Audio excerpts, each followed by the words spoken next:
tell myself, okay, I don't need to overeat at the Thanksgiving meal. Once the Christmas season rolls around, it's like I don't need that many Christmas cookies. But man, we have this like family recipe with like special icing and sprinkles that they're hard to avoid. On Christmas Eve, I tell myself, look, we don't need to overeat on chicken wings and cheese sticks. And on Christmas Day, I don't need to have extra ham, extra mashed potatoes. Those are always internal conversations I have, telling me to not overdo it, and usually they end up going unfollowed. At Thanksgiving, usually I end up eating, multiple rounds of mashed potatoes and turkey, and probably even chasing it with a few extra slices of pie. During the holiday season, those cookies are gone. They don't stand the chance. They are gone without any crumbs left in our household. Christmas Eve, we kind of have this tradition in our family of always making a whole bunch of fried foods. So we make wings, we make cheese sticks, poppers, whatever else we can possibly stomach, and usually those things are demolished to the point of feeling slightly uncomfortable, and then follow it up the next day with this huge Christmas feast when we probably could still be perfectly fine from not eating due to everything that we ate the night before. And so all of those internal conversations are always kind of, yeah, I should do this, and then at the same time, or same thing every year, ends up not being followed. That then brings us to, unfortunately, the post-holiday season. And do you ever have that, like when you kind of emerge from that week between Christmas and New Year, and you can barely know what day it is, and you feel slightly uncomfortable, and you've been traveling the whole time, and you kind of almost have this fog because you're so full, and so much good stuff happened, but it's almost not feeling, you don't feel well anymore. The holiday fog. Well, that holiday fog kind of spills over into winter, and then suddenly, springtime hits. It's like, oh, shoot. Got to take off my sweater or my sweatshirt for the first time. And you look down, it's like, oh, man, what happened over the holidays? The ticks on the scale keep going up a little bit, and suddenly you realize, I need a course correction. After all of the good things that we went through during the holidays, need a bit of a course correction. And so if you look back at all of those foods, the Thanksgiving meals, the cookies, the wings, the Christmas meals, those are all good things. They're wonderful. And usually there's a lot of other good elements that come along with these meals. Usually they're spent with family, and there's fun and laughter and time spent together. It's a good thing. But too much of a good thing usually can become a bit of a bad thing. And so today, our goal is going to be to kind of take a look at these early Anabaptists again and see how they started off well. Things were going great. Numbers were being added to the church. They were flourishing. But it's kind of like the Christmas cookies. Some Anabaptists had too much of a good thing going. They did not eat their Christmas cookies in moderation. They demolished all of those. They ate the Christmas candies. They ate all the fruitcakes. And eventually, they had way too much of a good thing going on. And then springtime hits, and they need a bit of a course correction. And that's where the namesake for our whole movement of Anabaptism, Menno Simons, comes in. So this is what we're looking at today, how the Anabaptists started with a good thing, got a little too much of it, and then needed a course correction, just like I do every spring after enduring the holiday season. So that's our goal, to take a look at how the Anabaptists went too far and then needed a little bit of a course correction as well. And namely, what we're going to be taking a look at today is taking a look at how persecution led to the growth of the church, and then how there was this event in a city called Munster where everything went completely off the rails, and the Anabaptists had way too much of a good thing going on. And then lastly, take a look at how Menno Simons kind of swings the pendulum back once again and helps Anabaptists kind of get back on their regular feet. But before we do that, let's do a little bit of quick review. So we're in lesson number 4 of this book study, and if you go back to the first lesson, there was a session that Dean Taylor taught, and in this session, he kind of took us through the formation of the early church. Lesson 2, we spoke about how the church evolved, finally to the point where in the 1500s, Martin Luther came along and said, we need to clean this thing up a little bit, and it led to the Protestant Reformation. Mark, last Sunday, taught about that group of 3, Felix Mons, George Blaurock, and Conrad Grebel, who met in Zurich, Switzerland, and basically rebaptized each other and kicked off the Anabaptist movement. Well, now we're like just post those 3 guys beginning the Anabaptist movement, and there's going to be this wild trend that occurs. Anabaptism is added to on the daily. Church is growing, it's flourishing, but it is getting persecuted within an inch of its life. But rather than this persecution stamping out Anabaptism, it has the exact opposite effect. As more and more Anabaptists are put to death for their faith, the greater the church becomes. The more people are added to its number. And so, we say Anabaptism is about bringing people together. Well, they really did. So, for some reason, the most vile, terrible means of torture, persecution, couldn't stamp out the Anabaptists. And eventually, both the Catholics and the Protestants, who hated each other, put their differences aside for the sake of working together to persecute the Anabaptists. And so we as a people have the ability to bring even our enemies together, at least in the early stages here. And so we have this odd scenario where Anabaptists are being put to death for their faith, and it does nothing to slow down the growth. So we want to take a look at a few situations specifically. Last Sunday, Mark introduced Felix Manz and Blaurock and Grebel. Well, the very first death, the very first persecution that the Anabaptists are going to experience is going to be Felix Manz. He's going to be put to death in January of 1527. And so that's almost to the year 500 years ago, 498. And to kind of think through what's happening here with this first persecution, we almost have to kind of remove ourselves from sitting here in Baltic in the year 2025 and try to just envision sitting in Zurich, Switzerland in 1527. So Felix Manz was one of the first guys that was rebaptized. And he was convicted of being rebaptized and was declared that he had to be put to death. And the story of him being put to death, the first Anabaptist martyr, is a terrible one, and it sets the stage for why the name Anabaptist was grabbed. He was rebaptized, and eventually he's going to be drowned for his faith. And so the context for this is that he is rowed out into the middle of a river flowing right through Zurich, Switzerland. It's January in Switzerland. It's going to be brutally cold. And he's rowed out in a boat to the middle of the river, has his hands tied behind his back, has his feet brought up and tied as well, and he's taken out in the boat and shoved off the side. And he drowns for his faith. He is 28 years old when he dies. And so that's younger than I am and younger than a lot of us. But the night before, or at least several days before he was put to death, he was being held in a prison. And he's a young martyr, all of 28 years old. And he pens a letter to his mom that sets the stage for how Anabaptists are going to face persecution moving forward. Remember, he's the first martyr, but he writes a letter to his mom. And I'm going to grab just a few snippets of it. His letter to his mom says this: "My heart rejoices in God, who gives me much knowledge and wisdom, so that I may escape the eternal and never-ending death. I praise you, O Lord Christ, from heaven, that you turn away my sorrow and sadness, you whom God has sent me as a Savior for an example and a light. You have called me into your heavenly kingdom already, before my end has come, that I should have eternal joy with you, and should love him and all his righteousness, without which nothing avails or subsets. Alas, how many are found who boast of the gospel and speak, teach, and preach much about it, but are full of hatred and envy? They do not have the love of God in them, and their deceit is known to all the world. They hate the pious on the earth and obstruct the way to life and to the true sheepfold. They call upon the authorities to kill us, by which they destroy the very essence of Christianity. But I will praise the Lord Christ, who exercises all patience toward us. He instructs us with his divine graces and shows love to all men, which none of the false prophets are able to do. It is love alone that is pleasing to God. He that cannot show love shall not stand in the sight of God." And then he wraps up his letter by saying this, and I skipped over a few parts. He says this: "And thus I close with this: I will firmly adhere to Christ and trust in him who is acquainted with all my needs and can deliver me out of it. Amen."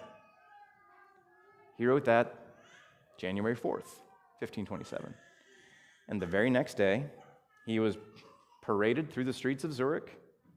His mother was in the crowd watching.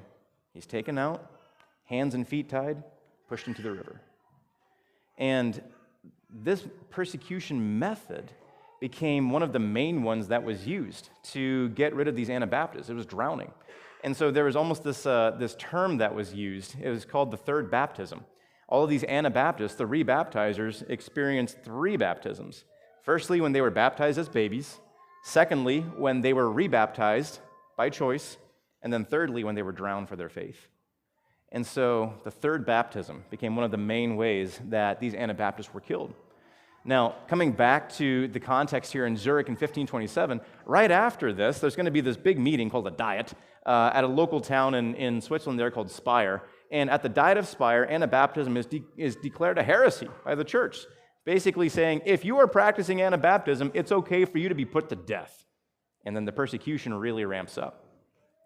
It got to a point, at least in Switzerland, where the local authorities, which were Protestants, remember they're like followers of Martin Luther, they said, hey, we're going to just send bands of executioners out, basically commissioned soldiers to go out and find Anabaptists and kill them on the spot. And this was not exactly a fair conviction. Usually there was no trial or anything like this. And so I'm assuming quite a few innocent people, or maybe innocent isn't the right word, but a lot of people got swept up in this persecution, and people were being put to death by the hundreds by these roving bands of executioners who were declared by the church to go out and just kill all the Anabaptists you can find. And in one event, there were 300 Anabaptists that were rounded up and all killed for their faith in one big mass slaughter event. And ironically enough, there was a soldier who was quoted at this killing of the 300 Anabaptists, was quoted as saying, "What shall I do? The more I kill, the greater becomes their number." And so throughout history, persecution almost never has its intended effect. In modern day terms, China, their house church movement is exploding because of the persecution that they faced earlier on. When you try to squelch something, usually it just comes back even more. Exactly what was happening with the Anabaptists. The fact that they were being persecuted led to them being scattered as well. And so the Anabaptist movement began in Switzerland, it scattered into Germany, it scattered into what we would call the Czech Republic, it scattered up into the Netherlands, it went all over Europe. And so suddenly you've got this movement that was kind of centralized to Switzerland, bam, it's everywhere. And you've got authorities, Protestant and Catholic authorities, who are all very concerned about this movement because there are so many people joining it. And there's not really a control. Remember, and the church is voluntary now. Baptism is voluntary. The church and the leaders don't have that control over the people anymore. So this was a big concern to all of the people that were in charge in these different areas. And so eventually, persecution got to such a point that there were 1,000+ persecutions to account for. And there's a wonderful book called The Martyr's Mirror. I'm assuming many of us probably have it, that has detailed accounts of roughly 1,000 of these Anabaptists being persecuted. Fast forwarding a little bit, and all through like the next 100 years or so, around 4,000 to 5,000 Anabaptists are going to be killed for their faith, which doesn't sound like a large number, but remember, Anabaptism was a pretty small movement at the time. So you've got thousands of people being put to death for their faith, but there's two specifically that I think set the stage or really provide an example of Anabaptism in Europe while it was being persecuted. This is slipping forward ahead a little bit, but there was an Anabaptist by the name of Hans Brett, and you can read in detail about his persecution in the Martyr's Mirror, but the story of Hans Brett is amazing. So he lived in Antwerp in the Netherlands, and he lived a little bit later on, about 1550s or so he was born, and he was a baker. And he was a baker apprentice. Usually a lot of people in this time and age, if you learned a trade, you had to first be an apprentice, then eventually you would become a master. Well, he was a young apprentice in his 20s or so. His dad had died, and so he was the main caretaker for his mother. His mother lived with him, and I think they also all lived with their apprentice, with their master, the master baker that they were working with. Anyway, he was rebaptized for his faith, inspired by the Anabaptist movement that spread into the Netherlands. Now, there was a trial. He was convicted of being rebaptized. Remember, that's a heresy. And so late one night, a knock came at the door, and he looked out the window and saw a band of soldiers, as well as like the village judge, knocking on his door. He saw what was happening, quickly told his mother and also his master to quickly scatter out the back door. And they did. They ran away, and he opened the door, welcomed them in. So what can I do for you? Well, he was, of course, found guilty of being Anabaptist. He was taken, held in prison for several years, and then eventually he was put to death. But persecution didn't work, right? And so the drownings didn't work. And so the authorities in charge, they started ramping up the persecution methods and saying, all right, well, if just death didn't work, we'll make it torture and death. And the story of Hans Brett, you can see him pictured as the man with his tongue being held, is a terrible one. And I don't mean to just share grotesque details, but at the same time, it's important for us to remember what we came from. Hans Brett was taken into the village square, and there was a device called a tongue screw that was pulled out, which was basically a big vice grip. And the executioner pulled out his tongue, clamped it, and then you can see in the image he has a pair of tongs that he's sticking into a fire.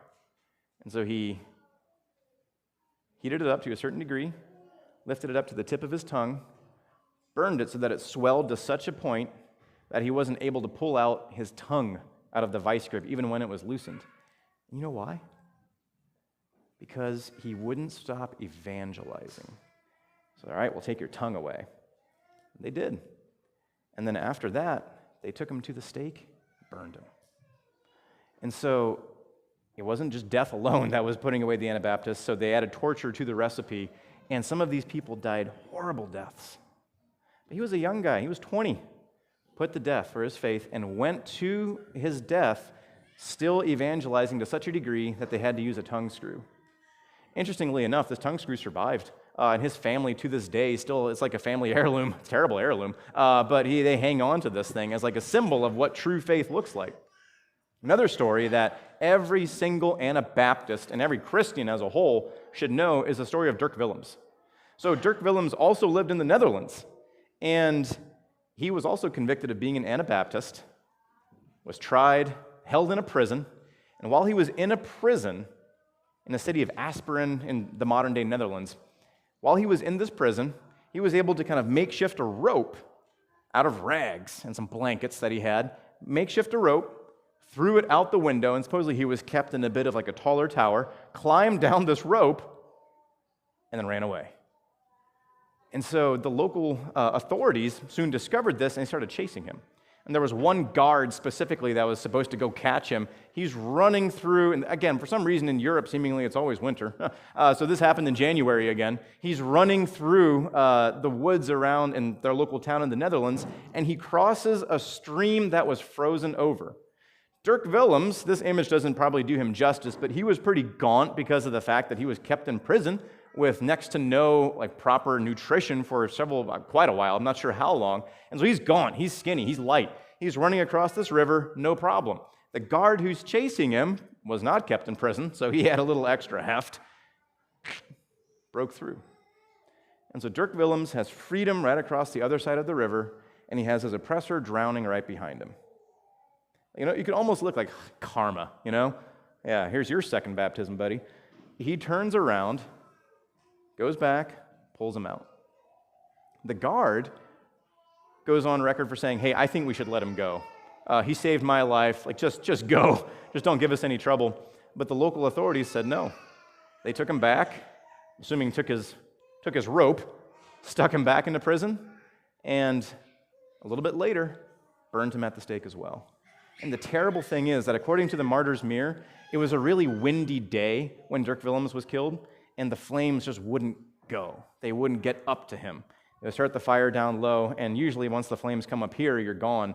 But it kept blowing it away, and just his legs kept burning, until finally the executioner just said, hey, I'll just take care of it, and killed him.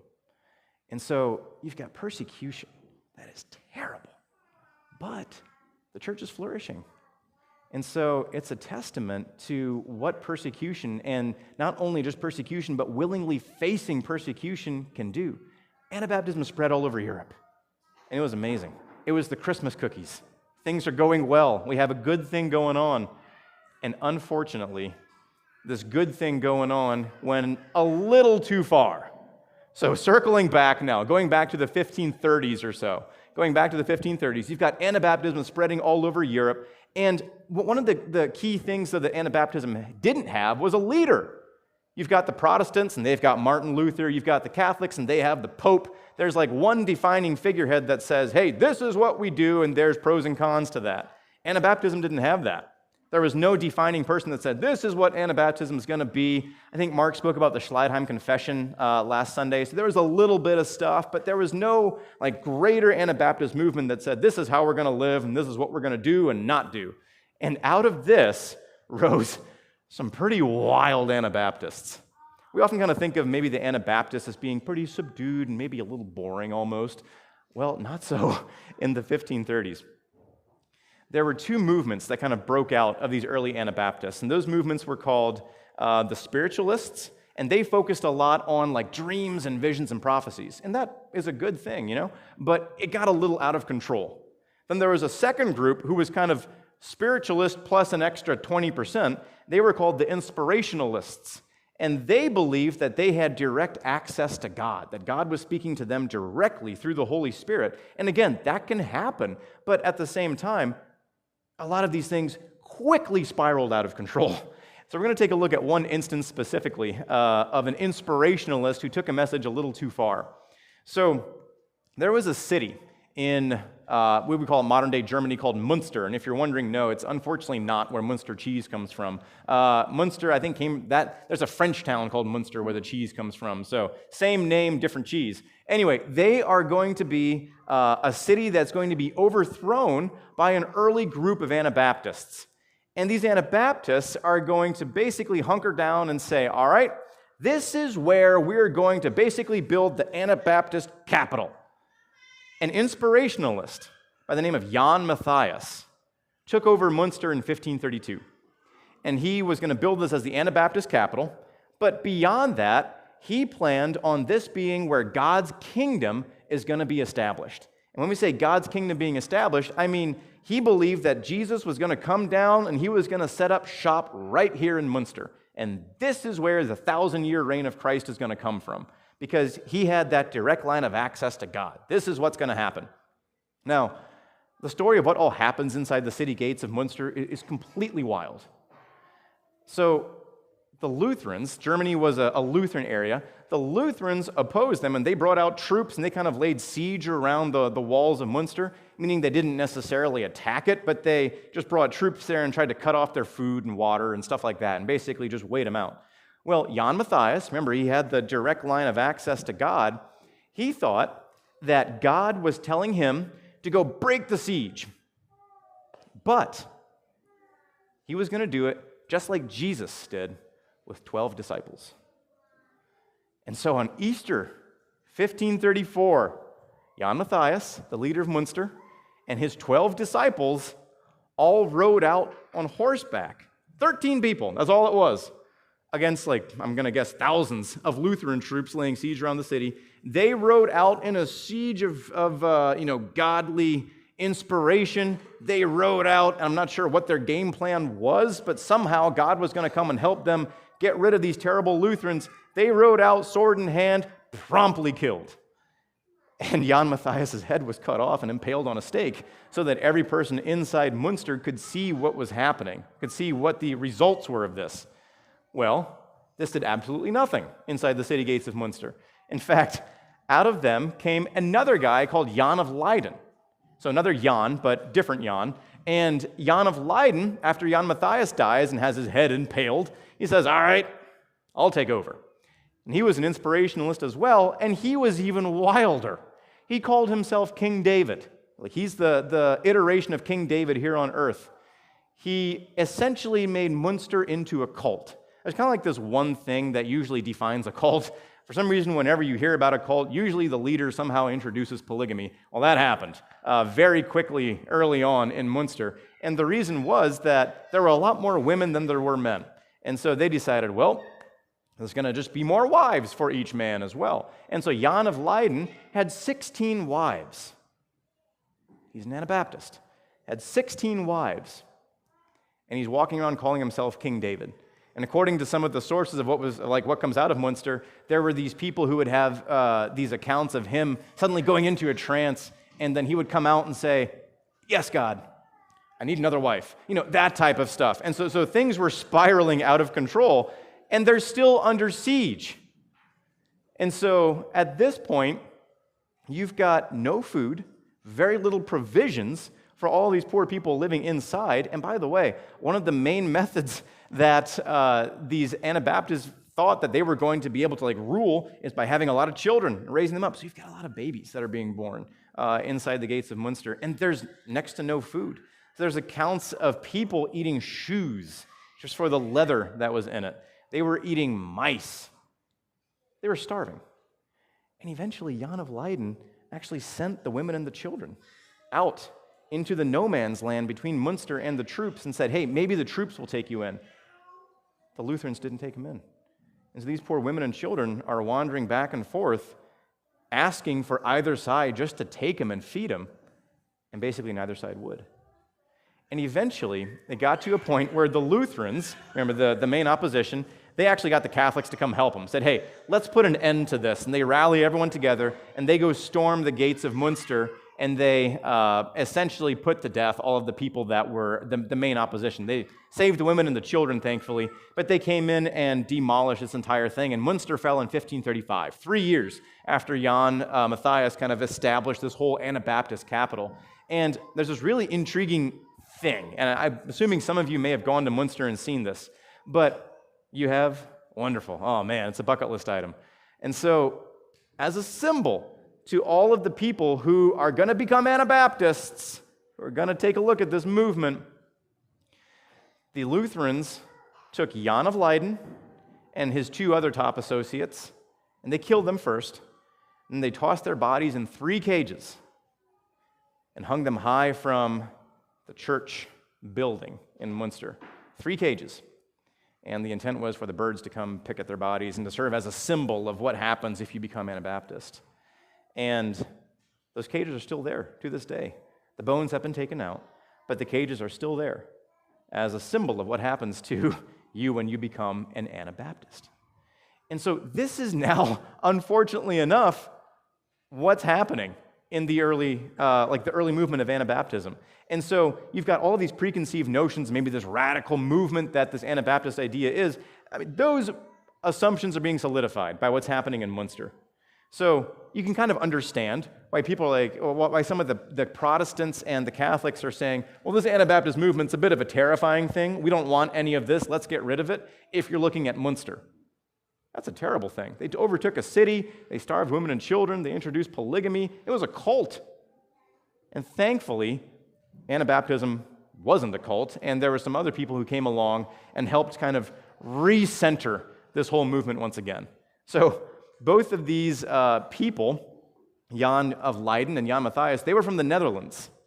And in the Netherlands, after Munster, there was really no unification. Like after Munster, there was no Anabaptist movement anymore. They were not unified in any way, shape, or form. And so out of the ashes of Anabaptism, and remember, Anabaptism began 10 years ago. Out of these ashes comes a dude who is the most unassuming guy you could find, Menno Simons. And so Menno Simons led an interesting life. We call ourselves Mennonites, right? We're the namesake to Menno Simons. But I'm going to guess we might not know that much about him or have read a lot of his writings. But he's a pretty amazing guy. 2 weeks ago, we took a look at Martin Luther. Menno's track is almost the exact same as Martin Luther.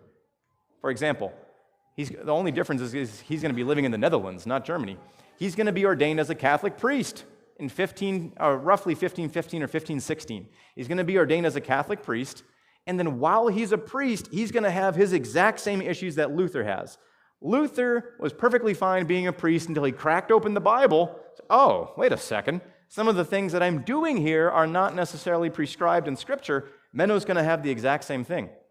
Luther's big thing was that opposition to indulgences. Well, Menno's big thing was this concept of transubstantiation, which is basically this belief that the bread and the wine that are taken at Mass or communion, that turns into literally the body and the blood of Jesus Christ.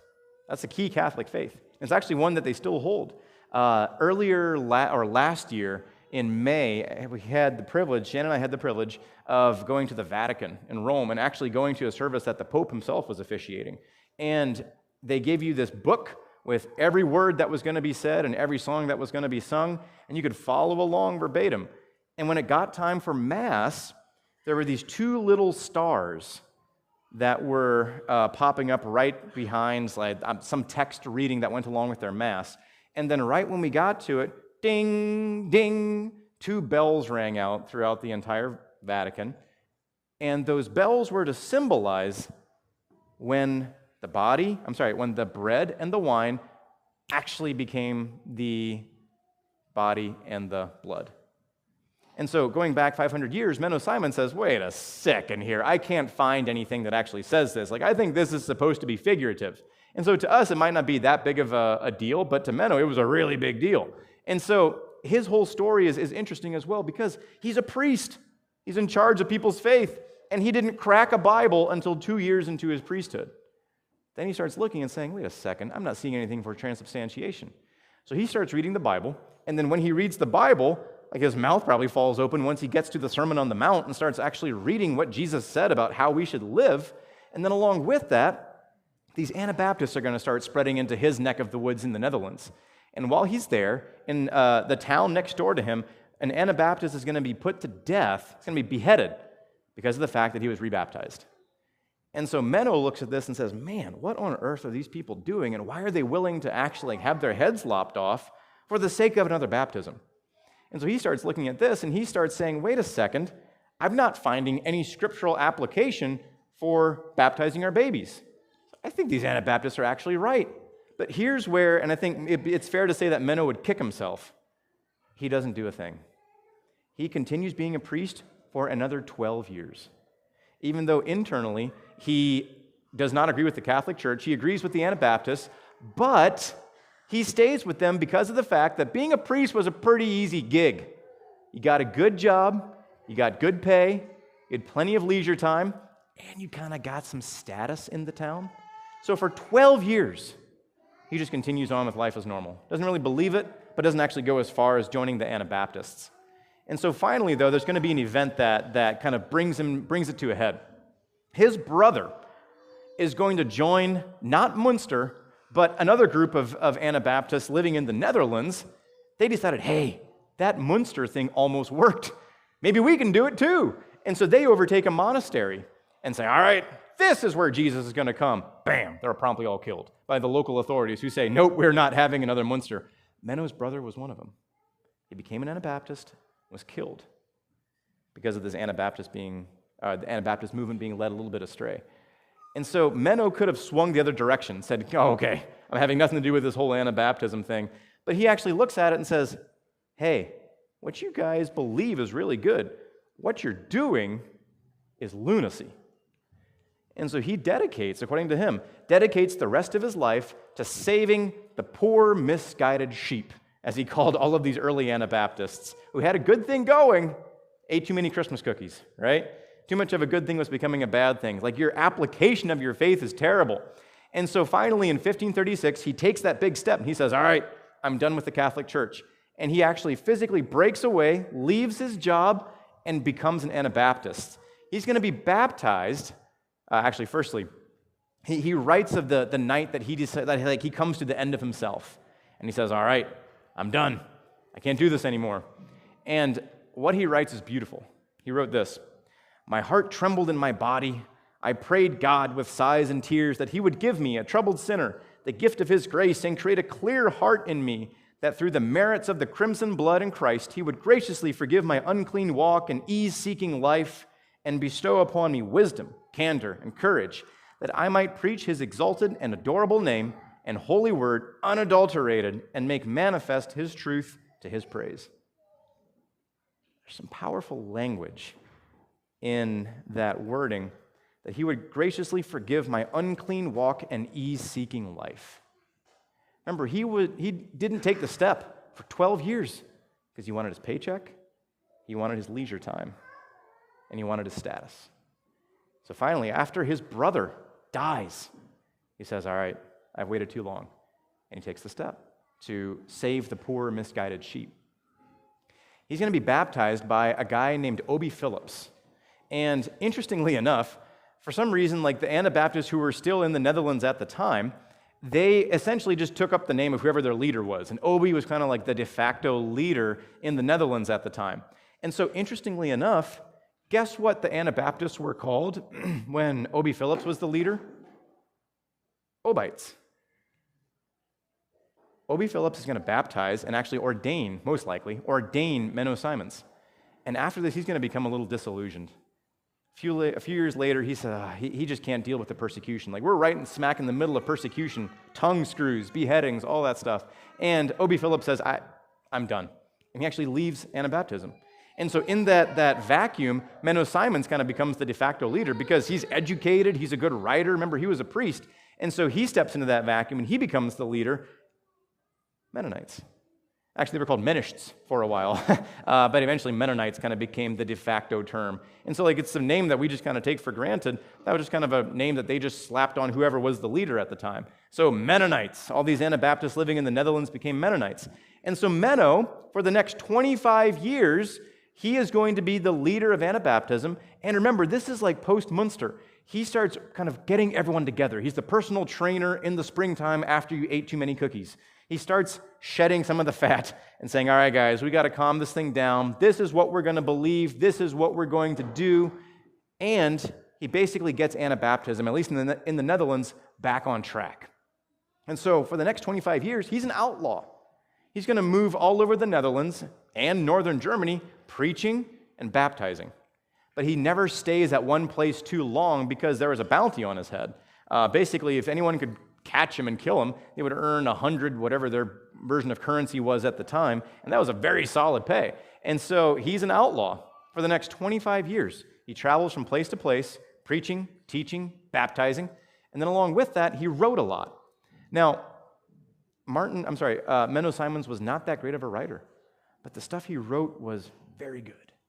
And you can start to see the characteristics of Anabaptism come through in Menno Simons, and the characteristics of Mennonites come through in Menno Simons. He wrote simple, practical ideas saying, hey, you should lead a life like this. It should be simple, shouldn't be wild, you should live like Jesus.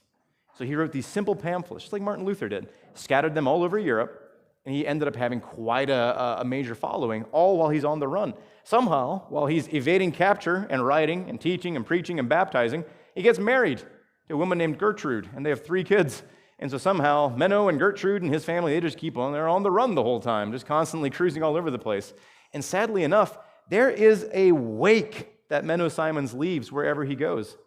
If you were convicted of having housed Menno Simons, you're put to death. And so a lot of people died just for working with Menno during the next 25 years. But interestingly enough, he evaded capture his entire life and died of natural causes in 1561. And so the movement that Menno began obviously long outlived him, and I think that there's 3 reasons for it. We're sitting here in Baltic, Ohio, thousands of miles removed from the Netherlands, 500 years later, and we still call ourselves Mennonites.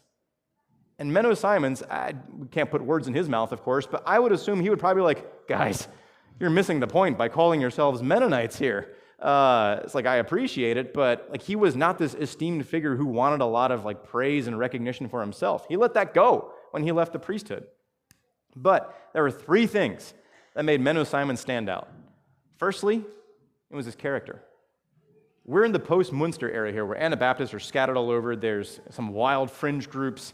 They're being persecuted left, right, and center. He steps in with a calm character and just says, hey guys, let's keep the faith. We're all right. He brought stability, and he brought peace and comfort. His writings, he wrote a lot. Now, Martin Luther's writings could fill a book.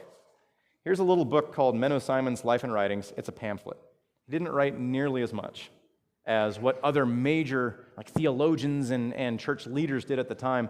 And what he wrote was not very extravagant. It wasn't very beautiful writing, but it was very practical, and it was simple, and it was written for the common man. And along with that, in his writings, he kind of brought out his character. He established peace, comfort, encouragement for all the people that were being persecuted at the time. And lastly, the third reason is his message. So he basically has 2 key points that he writes about and teaches about. And I think these are key points that are the characteristics of Mennonites today. He says, number 1, the church is insanely important to the life of a Christian. We probably look at that and say, yeah, sure, yeah. But remember, the church in Menno Simons' day was being persecuted. They couldn't meet. He's saying, look, I know you might get persecuted for it, got to have a church. got to have a body of believers. And number two, it's like just live practical holiness. Live like Jesus. Those were his two main points. Have a church and live like Jesus. And so, again, you come back and you take a look at the fact that we're still sitting here 500 years later and we still keep the name Mennonites, even though, like, none of us are, I'm going to guess, none of us are, like, historically from the Netherlands, where Menno was from. Most of us are probably not even, like, directly followers of Menno Simons. All of us are primarily coming out of the Amish. And so, like, we're not even, theologically or traditionally linked with Menno Simons. But we sit here and call ourselves Mennonites, not because we're followers of Menno Simons, but because we're followers of the movement that Menno began. And that movement, again, was basically love the church and live like Jesus. That was his message. And it continued on for 500 years. So if you zoom out a little bit and you see what happens when there's too much of a good thing. The Anabaptist movement was going great. It spun off the rails when there was a little too much of a good thing going on. But then out of that chaos, Menno Simons rose up, and he established some stability. He brought encouragement and peace to people that were facing persecution. He encouraged them to love the church and live like Jesus, and that movement still lasts to today. And so let's challenge ourselves moving forward to look at Menno Simons. He was not a perfect dude by any means. Remember, he spent 12 years not living out what he knew God was calling him. But when that night finally came, he said, you know what? He's done with his safety. He's done with his paycheck. He's done with his leisure time. And he came to the end of himself, and he followed Christ. And out of that, he left an impact that began a movement that still carried on 500 years later, simply because he said, I'm leaving what I know to be safe and sure, and I'm going to live like Jesus. And so these early Anabaptists are by no means perfect. Like Menno Simons was not a perfect dude. Conrad Grebel, Felix Mons, they were not perfect. But what they were able to do is follow Jesus. Jesus is the underlying thing that kind of links all these people together. They followed and lived out the teachings of Jesus. And that's why Anabaptism and Mennonites are still in existence 500 years later. So again, to boil it down, Menno's message, love the church, live like Jesus. There's a beautiful writing that Menno had, and it's called True Evangelical Faith. I'm going to guess most of us know this writing or know this song. So in closing, I've asked Weston if he would lead the song True Evangelical Faith, which is basically putting words to a writing that Menno had as one of his pamphlets. And so if you crack your books, it's song number 1014. And remember, his message, live like Jesus. The writing in True Evangelical Faith says how to live like Jesus. There's beauty in it. So again, let's challenge ourselves to leave that life of leisure, focus on the path that Christ has for us, love the church, live like Jesus. Weston.